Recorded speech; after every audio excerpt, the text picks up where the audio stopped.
Guys, what's up? It's Ethan Ebling, and I'm here to do a new video for you guys. I haven't made a review in quite some time.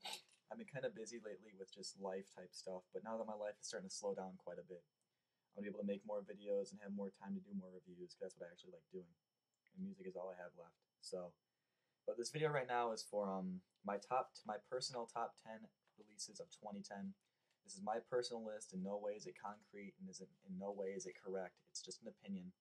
But these are my top 10 releases of 2010. It took me a really long time to narrow these down, and I have 3 honorable mentions to start off the video itself. The first being 3 releases that didn't make the list but were very close to were Defeated Sanity's Chapters of Repugnance, Pathology's Testimony of the Ancients, and Ceremony's Rohnert Park. All 3 releases are really, really great, and I want to have them in the top 10, but there's only room for 10, not 13. And this list is already tight enough as it is, so those 3 releases are really awesome. Check them all out. Great bands. Defeated Sanity and Pathology play brutal death metal. Ceremony plays power violence / hardcore punk. But yeah, the 10th, I'm going to start the video right off. Number 10, Darkthrone's Circle the Wagons. Darkthrone is a black metal band, but this release they were more of a crusty heavy metal band that they were kind of verging on with their last record. Circle the Wagons is an awesome release. I remember when I initially first hearing it, I was expecting something a little more on the black metal side, seeing as it is Darkthrone. And it ended up being like this kind of crusty, heavy metal, old school sounding release. And I know a lot of people I know really did not like it, but I happen to love it. And that's why it's number 10, one of my favorite releases by Darkthrone, and number 10. Number 9, Human Fillet, Blunt Force, and Bludgeonment. Human Fillet is a brutal death metal band signed to Severed Records. They're one of my favorite bands on that label. Crazy heavy, crazy, really, really fast.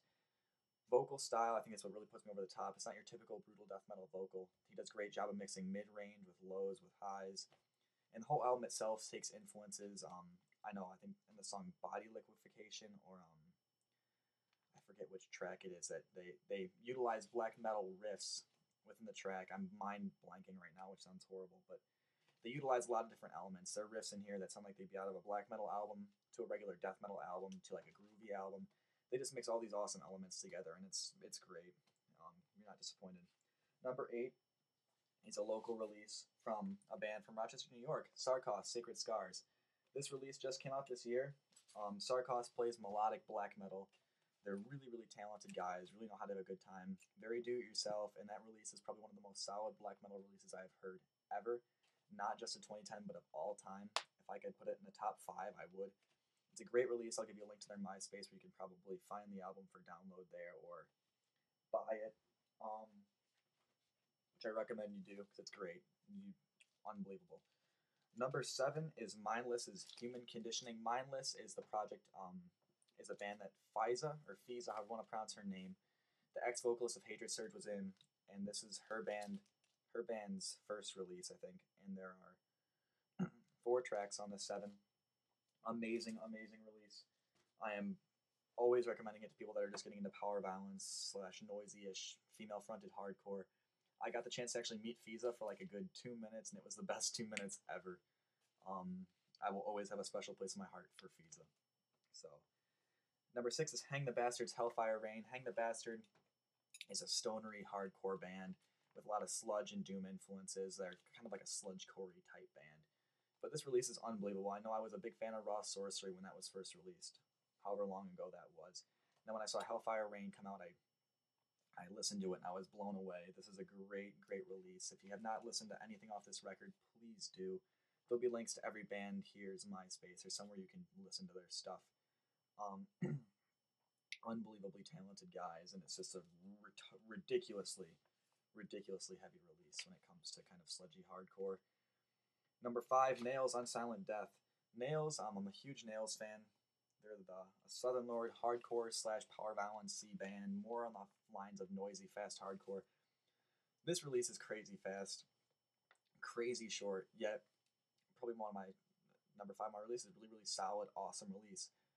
Not a typical Southern Lord band at all, but their fast tracks from the second Conform starts to the final track of the album, you are just blown away. There's not 1 minute where you can actually breathe. Even the slower, doomy parts are the dirtiest sounding riffs ever. It's almost like you want to take a bath after listening to it. It's so dirty and so raw and just so evil and malicious. And I think the name Unsilent Death clearly proves how malicious and evil this release is, and that's probably why I like it so much. Number 4, Short Bus Pile Up, repulsive display of human upholstery. Short Bus Pile Up may be my favorite brutal death metal band of all time. Signed to Severed Records, this release was earlier in the year. Awesome.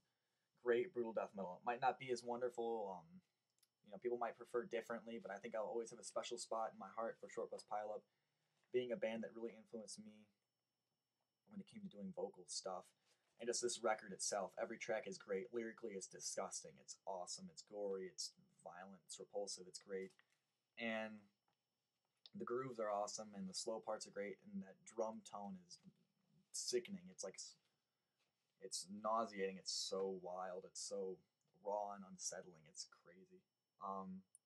Number 3, Black Breath, Heavy Breathing. Black Breath is another Southern Lord band that's made the list. They play thrashy / hardcorey, crusty, thrash, crossovery type stuff. I don't even really know truly how to describe them or put a label on their sound besides just heavy and raw and evil. It's like if you made Nails a thrash metal band, although I don't really even consider them very thrash metal whatsoever. But they have a lot of thrash influences. I mean, they're more of probably a hardcore crossover band. But I always throw them in kind of like the darker, crustier thrash realm, although they show no signs of like a typical thrash band. I just call them whatever. Black Breath, Heavy Breathing, and Awesome Release. I don't know what you'd classify them as. Number 2, Agitator, Enter Vice Lords. Agitator is my favorite hardcore band of all time. This was released earlier in the year. They play I did a review of this album actually, so you already know how I feel about it. So it's number 2, Agitator, Enter Vice Lords. And number 1, a band that I just recently saw over break, Sex Prisoners, self-titled 7-inch. The best release of 2010, in my opinion. Unbelievably awesome guys. Met them in person. Down to earth. Really, really cool. Amazing, amazing, amazing release. I know the 7 did a release, a review of this. Highly recommend picking it up. They're just a solid power violence band. Keep your eyes out for them. Heavy as fuck. Mad as fuck. Great guys. And that's my top 10. So links to every band and where you can contact and listen to their stuff and enjoy it there. And a lot of reviews coming soon. You'll probably see a review of the Black Breath, Sarkos Sacred Scars, the Mindless Human Conditioning, maybe even the Sex Prisoner if I truly feel like doubling a review. But that was my top 10 releases of 2010. Hope 2011 is just as fucking good. And if not, fuck 2011. So, thank you, and I'll talk to you guys later.